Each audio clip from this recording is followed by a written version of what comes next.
অপ্রিয় খাদ্য অপ্রিয় করে টাকা পাশে মুখরা এলাম বহুত লোকেরা গরম চা দিয়ে দিলাম গরম চাটা নিল না গরম চাটা নিয়ে যদি ঢোকে তাকে অপ্রিয় করো না তো কি ধারা বলে ওইটা যাই তো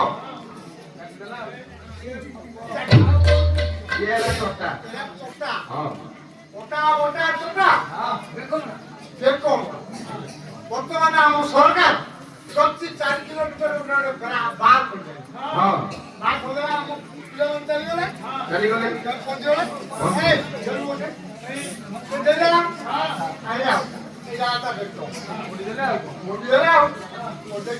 এটা দেখবো পড়া কপি কথা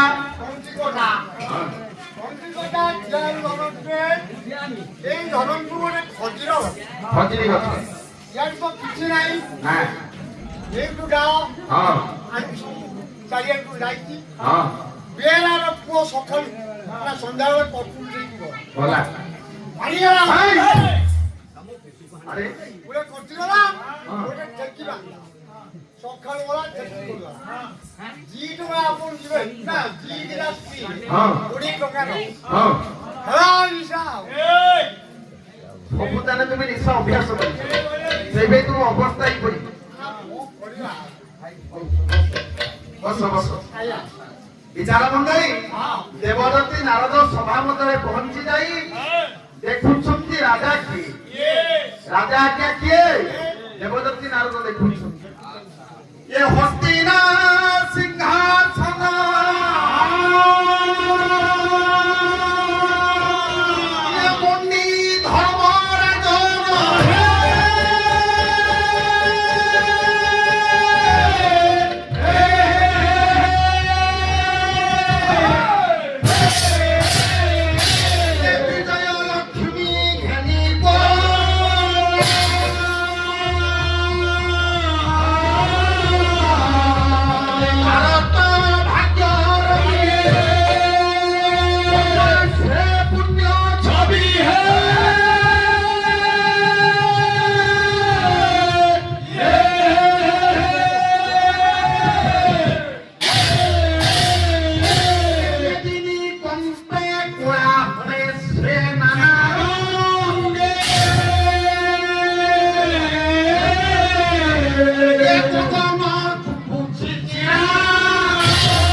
হস্তিনা সিংহাসন মন্ডি ধর্মরাজ বিজয় লক্ষ্মী ঘেনি কুল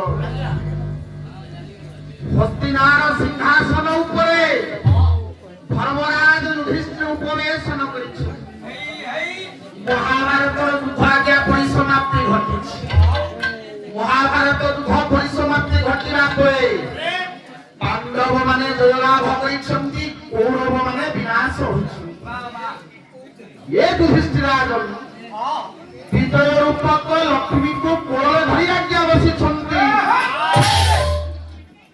भारत भाग्य रवि प्रताप से पुण्य छवि मेदिनी कंपे कोड़ा हई देवज्योति नारद विचार मंडली देखुछंती ये भारतर भाग्य आकाश रे पुणी कोन कोन सूर्य उदय होला ये धर्मराज युधिष्ठिरंकर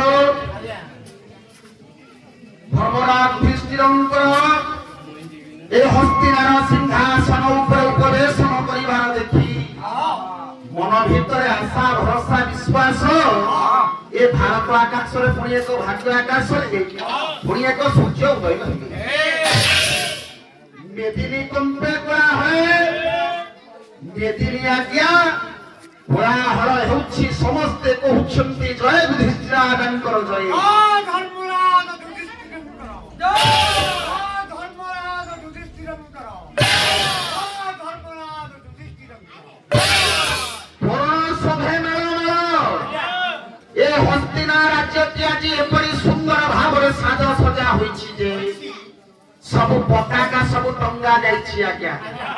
ବିଚାର ମଣ୍ଡଳୀ ଏ ଗଗନ ଚୁମ୍ବୁଛି ଚିରାଳ ଗଗନ କହିଲେ ଆକାଶ ମଣ୍ଡଳ ଚୁମ୍ବୁଛି ଆଜ୍ଞା ସମସ୍ତଙ୍କର ଜୟ ଜୟ ଜ୍ଞାନ। ବିଚାର ମଣ୍ଡଳୀ ଏ ସାଜି ସୁଧର୍ମା ସଭା ସୁପର୍ବାଣବା ଏ ସୁଧର୍ମା ସଭା ସହିତ ଏ ଧର୍ମରାଜ ଯୁଧିଷ୍ଠିରଙ୍କର ସଭାଟି ଆଜି ସମତୁଲ୍ୟ ହୋଇଛି। ସୁଧର୍ମା ସଭା ପରି ଆଜ୍ଞା ଦେଖାଯାଉଛି। ସୁଧର୍ମା ସଭା ଯେଭଳି ଇନ୍ଦ୍ର ଆଜ୍ଞା ଆୟୋଜନ କରନ୍ତି ସବୁ ଦେବତାଙ୍କୁ ସଙ୍ଗରେ ଧରି ଧର୍ମରାଜ ଯୁଧିଷ୍ଠିର ସେହିପରି ହସ୍ତିନାରେ ଏକ ସଭା କରିଲେ। ବିଚାର ମଣ୍ଡଳୀ ଏ କଥାକୁ ଦେଖୁଛନ୍ତି ଦେବଦତ୍ତୀ ନାରଦ ଦେଖି ଭାବୁଛନ୍ତି ଏହି ସମୟରେ କଣ ଆଜ୍ଞା ହେଲା ନା ଧର୍ମରାଜ ଯୁଧିଷ୍ଠିର ଦେବଦତ୍ତୀଙ୍କୁ ଦେଖିଲେ ଆସନରୁ ଉଠି ପଡି ଯଥା ସମ୍ମାନ ରୂପକ ପ୍ରଣିପାତ କରିବେ। ପ୍ରଣିପାତ କରି କହୁଛନ୍ତି ରାଗ ହେଉଛି କାମଦି ରାଗ ରାଗିଣୀ ଚତୁର୍ ସାହିତ୍ୟ ଓଡ଼ିଶୀର ଖେଳୁଥିଲେ ପାରାଟିର ଶାଳ ହୁଏ ନା କଣ କହିଲେ ଆଜ୍ଞା କାମଦି ରାଗରେ ଆଧାରିତ ସ୍ୱର ଏ କାଳେ ବ୍ରହ୍ମାତ୍ମଜ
ଦେବଦତ୍ତୀ ନାରଦ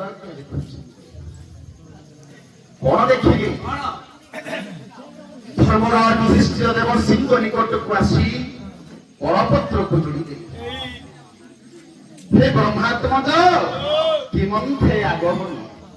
হে রাজন ଆମକୁ ନିର୍ଦ୍ଦେଶ ହୋଇଛି ସ୍ୱର୍ଗପୁରର ରାଜା ଇନ୍ଦ୍ର ପଠାଇଛନ୍ତି ଏକ ପୁଷ୍ପମାଲ୍ୟ ଦେଇ ଆପଣ କୁହନ୍ତୁ ସେ ମହାଭାରତ ଯୁଦ୍ଧ ପରେ ଆପଣଙ୍କର ପାଣ୍ଡବ ପାଞ୍ଚ ଭାଇଙ୍କ ମଧ୍ୟରେ ଯେ ଶ୍ରେଷ୍ଠ ବୀର ଆମେ ତାଙ୍କରି ଦ୍ୱାରେ ପୁଷ୍ପମାଲ୍ୟ ଦେଇ ଆମେ ପ୍ରସ୍ଥାନ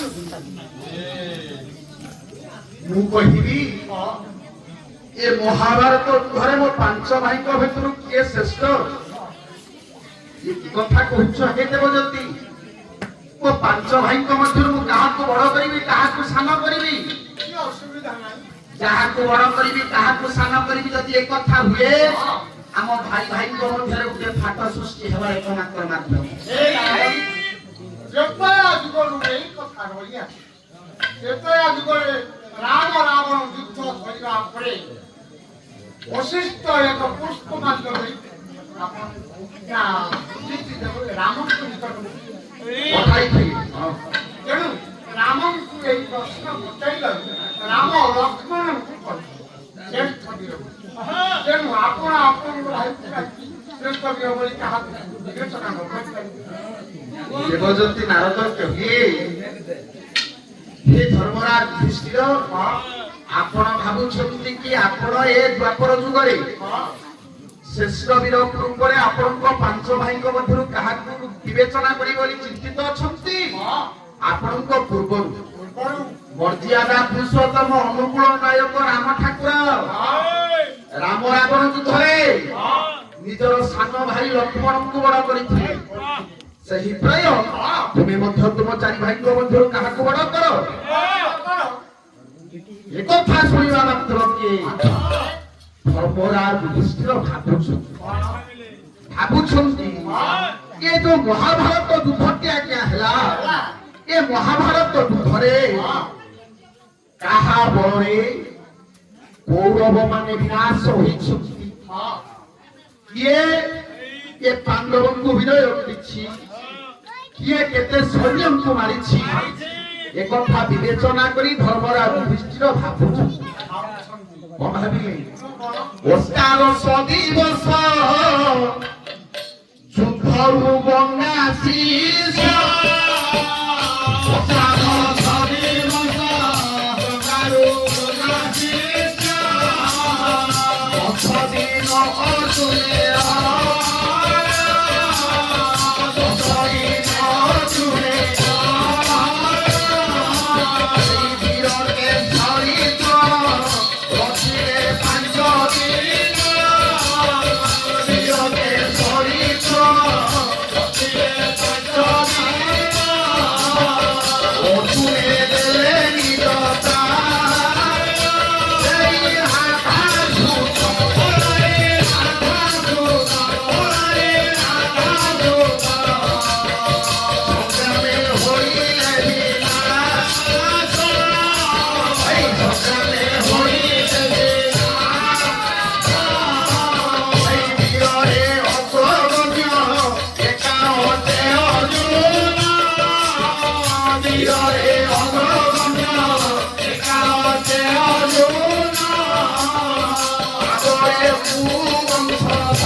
অষ্টাদশ দিবস যুদ্ধରୁ ଗଙ୍ଗା ଶୀର୍ଷ। অষ্টাদশ কহিলে মা মানে 18 দিন। 18 দিন ব্যস্ত বিব্রত হলে কোন হবে? অষ্টাদশ দিবস যুদ্ধରୁ গঙ্গা শীর্ষ। 18 দিন যুদ্ধ হব ବୋଲି মহাভারত যুদ্ধ আগে নির্ণয় করা যাইଥିଲା।